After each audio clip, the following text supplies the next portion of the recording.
ସମସ୍ତଙ୍କୁ ଖ୍ରୀଷ୍ଟୀୟ ନମସ୍କାର।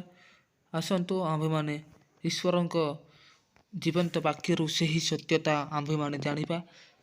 ସେହି ସତ୍ୟତା ହେଉଛି କାହିଁକି ପାପ ସ୍ୱୀକାର କରିବା ଆବଶ୍ୟକ। କାହିଁକି ପାପ ସ୍ୱୀକାର କରିବା ଆବଶ୍ୟକ। ପାପ କ୍ଷମା ପାଇବା ନିମନ୍ତେ ଆମ୍ଭମାନଙ୍କର ପାପ ନାହିଁ ଏହା ଯଦି କହୁ, ତାହା ହେଲେ ଆପଣଙ୍କୁ ପ୍ରବଞ୍ଚନା କରୁ। ପୁଣି ଆମ୍ଭମାନଙ୍କ ଠାରେ ସତ୍ୟ ନାହିଁ, ଆମ୍ଭେମାନେ ପାପ କରି ନାହୁଁ। ଏହା ଯଦି କହୁ, ତାହା ହେଲେ ଆମ୍ଭେମାନେ ତାହାଙ୍କୁ ମିଥ୍ୟାବାଦୀ କରୁ। ପୁଣି ତାହାଙ୍କ ବାକ୍ୟ ଆମ୍ଭମାନଙ୍କ ଠାରେ ନାହିଁ। ପ୍ରଥମ ଯୋହନ 1:8-10 ଲେଖାଯାଇଛି, ଦେଖନ୍ତୁ ତ ଆପଣଙ୍କର କ'ଣ ଶତ୍ରୁ କେହି ନାହିଁ, ବିପକ୍ଷବାଦୀ କେହି ନାହିଁ।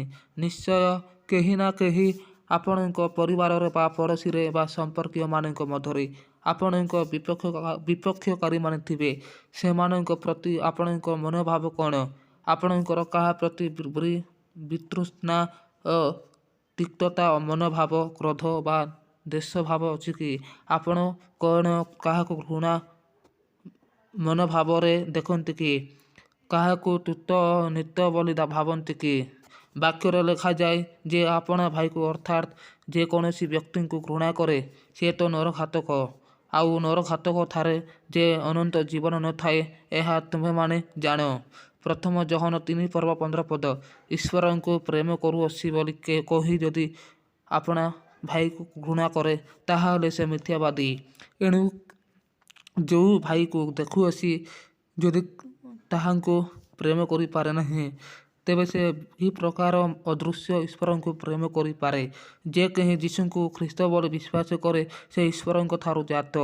ଆଉ ଯେ କେହି ଜନ୍ମଦାତାଙ୍କୁ ପ୍ରେମ କରେ, ସେ ତାହାଙ୍କ ଠାରୁ ଜାତ ହୋଇଥିବା ଲୋକଙ୍କୁ ମଧ୍ୟ ପ୍ରେମ କରେ। ପ୍ରଥମ ଯୋହନ 5:1 ଲେଖାଯାଇଛି, ଆପଣ କ'ଣ ଈଶ୍ୱରଙ୍କ ଆଜ୍ଞାନୁସାରେ ସମସ୍ତଙ୍କୁ ପ୍ରେମ କରିପାରୁଛନ୍ତି କି? ଯଦି ପାରୁନାହାନ୍ତି, କୁହନ୍ତୁ, ହେ ସାହାଯ୍ୟକାରୀ ପବିତ୍ର ଆତ୍ମା, ତୁମ ବାକ୍ୟ ପାଳନ କରିବା ପାଇଁ ମୋତେ ସାହାଯ୍ୟ କର। ତେବେ ନିଶ୍ଚିତ ଭାବେ ପବିତ୍ର ଆତ୍ମା ଆପଣଙ୍କୁ ସାହାଯ୍ୟ କରିବେ ଓ ଆପଣ ପବିତ୍ର ଆତ୍ମାଙ୍କ ଶକ୍ତିରେ ନିଶ୍ଚିତ ଭାବେ ବାକ୍ୟ ପାଳନ କରିପାରିବେ।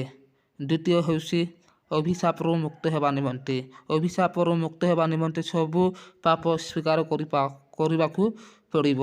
ଯେପରି ଲେଖାଯାଏ, ଯେଉଁମାନେ ସଦାପ୍ରଭୁଙ୍କ ଠାରୁ ଆପଣା ମନ୍ତ୍ରଣାର ଗୁପ୍ତ କରିବାକୁ ଅତିଶୟ ଚେଷ୍ଟା କରନ୍ତି, ସେମାନେ ସନ୍ତାପର ପାତ୍ର। ଆଉ ସେମାନେ ଅନ୍ଧକାରରେ ଆପଣା କର୍ମ କରି କହନ୍ତି, ଆମ୍ଭମାନଙ୍କୁ କିଏ ଦେଖୁଅଛି ଓ ଆମ୍ଭମାନଙ୍କୁ କିଏ ଚିହ୍ନୁଅଛି। ଯିଶାୟ 29:15 ଲେଖାଯାଇଛି, ସଦାପ୍ରଭୁ କହନ୍ତି, ଯେଉଁ ବିଦ୍ରୋହୀ ସନ୍ତାନଗଣ ମନ୍ତ୍ରଣା କରନ୍ତି, ମାତ୍ର ଆମ୍ଭ ଦ୍ୱାରା ନୁହେଁ। ପୁଣି ଯେଉଁମାନେ ପାପ ଉପରେ ପାପ କରିବା ନିମନ୍ତେ ଆସ୍ଥାଦନ କରନ୍ତି, ମାତ୍ର ଆମ୍ଭ ଦ୍ୱାରା ନୁହେଁ, ସେମାନେ ସନ୍ତାପର ପାତ୍ର। ଯିଶାୟ ପୁସ୍ତକ 30:1 ଲେଖାଯାଇଛି। ଏଥିରୁ ଆମେ ଜାଣିପାରୁ, ଅସ୍ୱୀକାରୋକ୍ତି ପାପ ସକାଶୁ ଜୀବନରେ ଅଭିଶାପ ଆସେ। ଏହି ଅଭିଶାପରୁ ମୁକ୍ତ ହେବା ପାଇଁ ଓ ପାପରୁ ପରିଷ୍କୃତ ହେବା ନିମନ୍ତେ ସବୁ ପାପ ସ୍ୱୀକାର କରିବା ଆବଶ୍ୟକ। ସଦାପ୍ରଭୁ କହନ୍ତି, ଆସ ଆମ୍ଭେମାନେ ଉତ୍ତର ପ୍ରତ୍ୟୁତ୍ତର କରୁ। ତୁମ୍ଭେମାନଙ୍କର ପାପ ସବୁ ସିନ୍ଦୂର ବର୍ଣ୍ଣ ପରି ହେଲେ ହିମ ପରି ଶୁକ୍ଳବର୍ଣ୍ଣ ହେବ। ସେ ସବୁ ଲୋହିତ ବର୍ଣ୍ଣ ପରି ରଙ୍ଗ ହେଲେ ମେଷ ଲୋମ ପରି ହେବ। ଯିଶାୟ ପୁସ୍ତକ 1:18 ଲେଖାଯାଇଛି।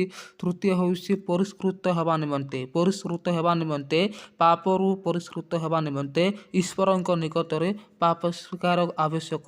ଯଦି ଆମ୍ଭେମାନେ ଆପଣା ପାପ ସ୍ୱୀକାର କରୁ, ତେବେ ସେ ଆମ୍ଭମାନଙ୍କର ପାପ କ୍ଷମା କରିବାକୁ ଓ ସମସ୍ତ ଧର୍ମରୁ ଆମ୍ଭମାନଙ୍କୁ ପରିଷ୍କାର କରିବାକୁ ବିଶ୍ୱସ୍ତ ଓ ନ୍ୟାୟବାନ ଅଟନ୍ତି। ଏହି ବାକ୍ୟ ଦେଇ ପ୍ରଭୁ ପ୍ରଚୁର ଭାବରେ ଆଶୀର୍ବାଦ କରନ୍ତୁ। ଆସନ୍ତୁ ପ୍ରାର୍ଥନା କରିବା। ଧନ୍ୟବାଦ ଦେଉଛି ଜୀବିତ ପରମେଶ୍ୱର, ପ୍ରାର୍ଥନା କରୁଛି ପିତା। ପ୍ରଭୁ ପାପ ସ୍ୱୀକାର କରିବା ପାଇଁ, ପାପରୁ ଫେରି ଆସିବା ପାଇଁ ପ୍ରଭୁ ତୁମେ ଅନୁଗ୍ରହ କର। ପ୍ରଭୁ ଯେତେ ଲୋକ ବାକ୍ୟ ଶୁଣିଥିବାରୁ ପ୍ରଭୁ ତାଙ୍କୁ ପ୍ରଚୁର ଭାବରେ ଆଶୀର୍ବାଦ କର। ଧନ୍ୟବାଦ ଦେଉଛି ପ୍ରଭୁ, ତୁମେ ଦୟା କର, ତୁମେ ଅନୁଗ୍ରହ କର, ତୁମର ବାକ୍ୟ ପଠାଇ ସୁସ୍ଥ କର, ଆରୋଗ୍ୟ କର, ଆମର ପାପ ସବୁ କ୍ଷମା କର। ଧନ୍ୟବାଦ ଦେଉଛି ପ୍ରଭୁ, ପ୍ରାର୍ଥନା ଶୁଣିଅଛ ଶୀଘ୍ର ଯୀଶୁଙ୍କ ନାମରେ ମାଗିଲି, ଆମେନ୍।